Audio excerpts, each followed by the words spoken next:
TV7 Israel News is made possible thanks to your generous donations. Shalom and good evening. This is TV7 Israel News broadcast to you from Jerusalem. And in today's top stories, Israel will not cease its offensive against Hamas in the southernmost border town of Rafah until either Hamas is eliminated or the first hostage in captivity is freed. The Biden administration reportedly delays weapons shipments to Israel over its offensive in Rafah, yet the IDF emphasizes its gratitude for the deep operational collaboration with U.S. CENTCOM. The U.S. State Department confirms that Hamas had blatantly lied over accepting a so-called hostage release deal. Israel will not cease its offensive against Islamist Hamas in the Gazan southernmost border town of Rafah until either Hamas is eliminated or the first hostage in Hamas captivity is freed.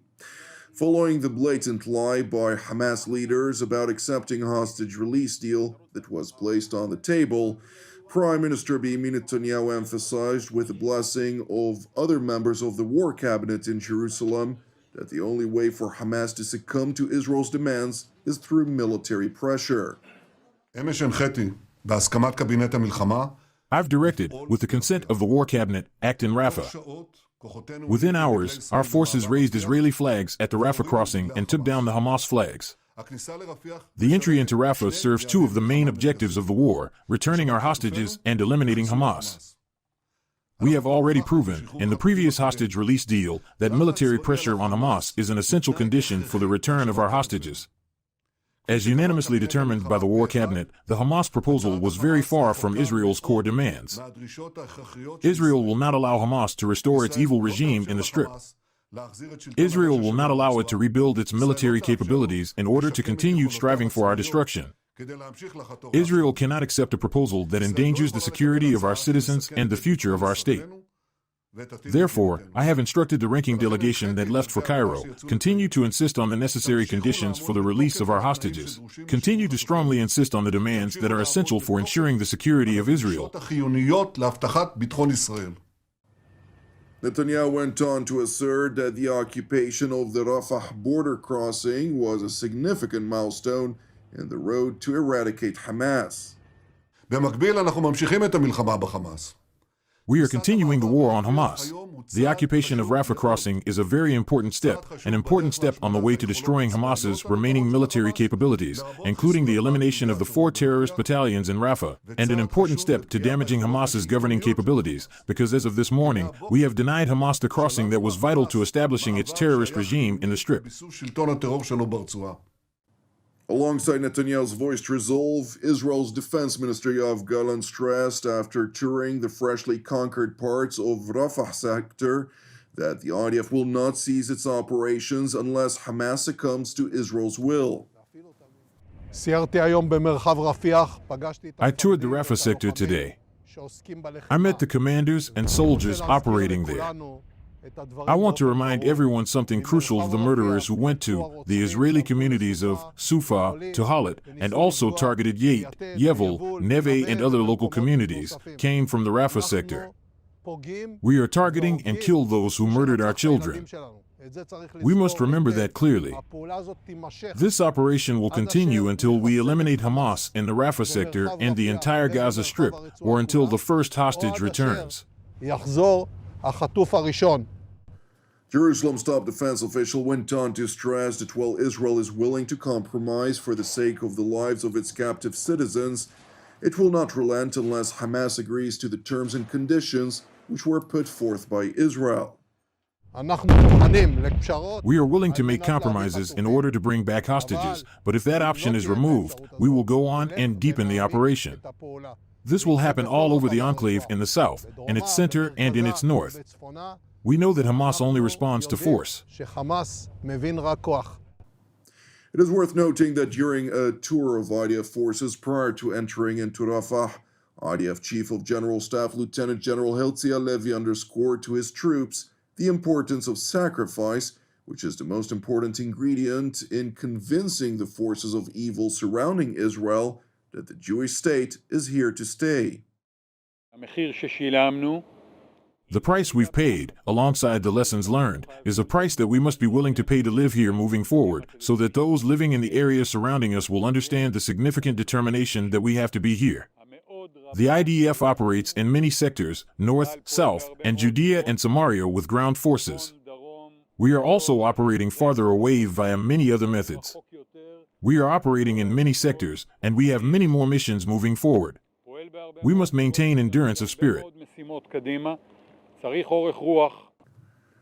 General Halevi went on to pledge the IDF's unyielding resolve to do everything in its power to rescue the hostages, a position echoed by Mossad Director David Barnea, who vowed to go beyond the call of duty to save the 133 hostages from Hamas's tunnels of death.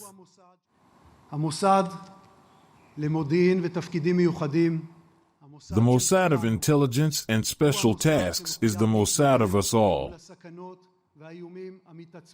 It is Mossad that is committed to contend with dangers and threats that rise against us, against the most fanatic enemies that encircle us all about, and in the most overt manner, both near and far.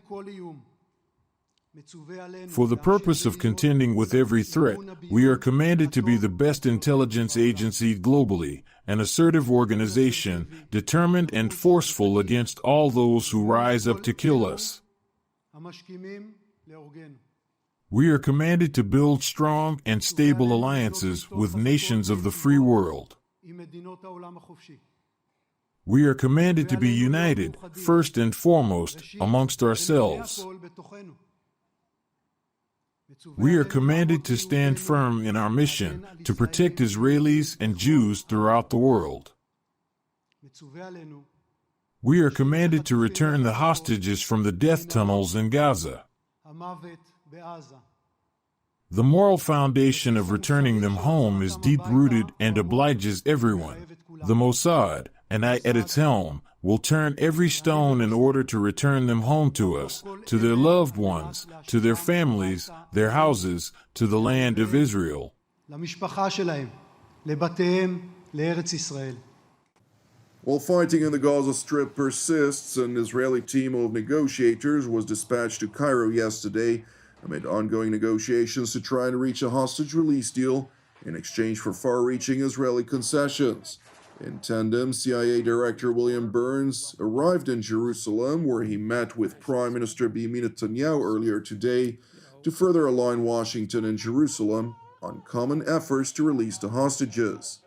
It is important to highlight that in contrast to initial reports by global media outlets, quoting Qatari network Al Jazeera, claiming that Hamas had supposedly accepted a deal, the U.S. State Department clarified that the Islamist terror organization and its supportive mouthpiece had essentially lied.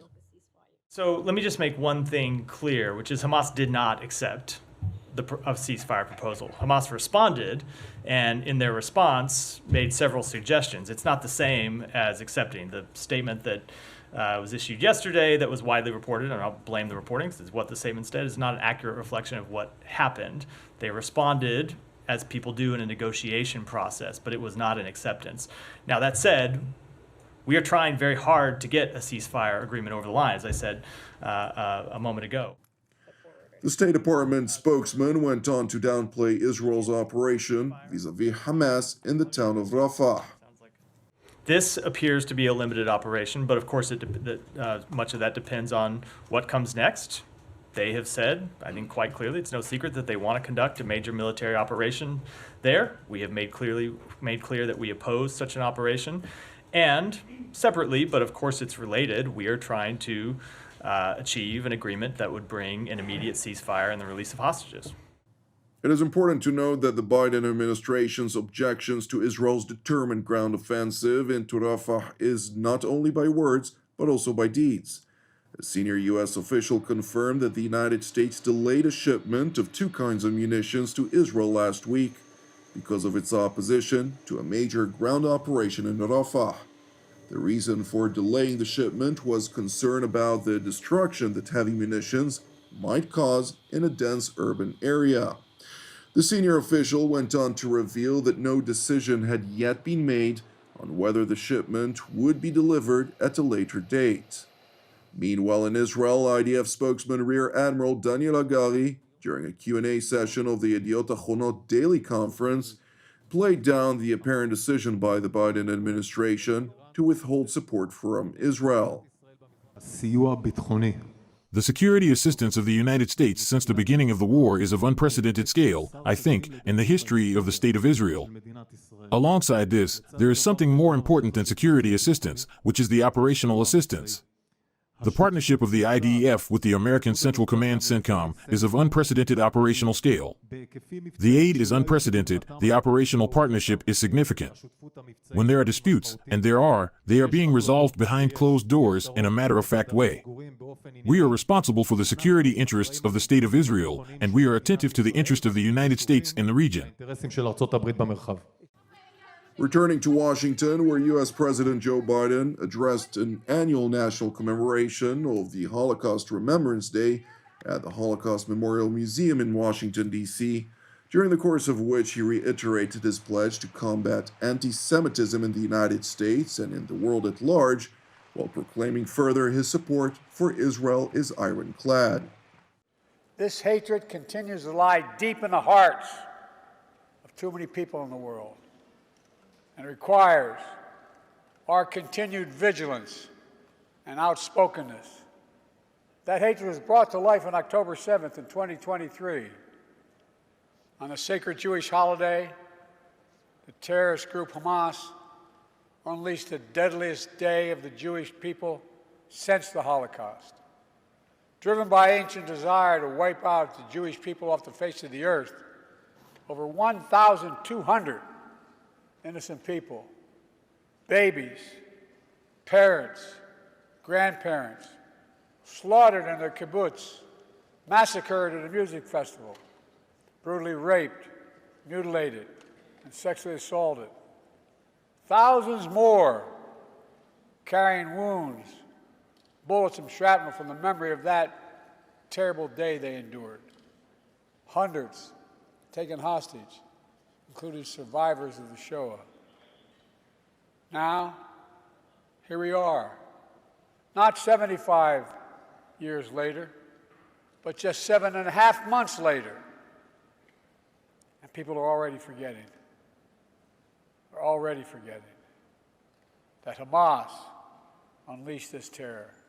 It was Hamas that brutalized Israelis. It was Hamas who took and continues to hold hostages. I have not forgotten, nor have you, and we will not forget. Thank you for watching TV7 Israel News. I would like to encourage you, pray for the peace of Jerusalem and salvation of Israel.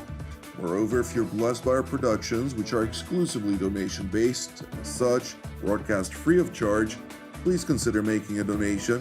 You can do so via our website at www.tv7israelnews.com. I'm Jonathan Hassan, wishing you an Erev Mevorach, and God willing, we'll see you during our next update. Until then, Shalom from Jerusalem.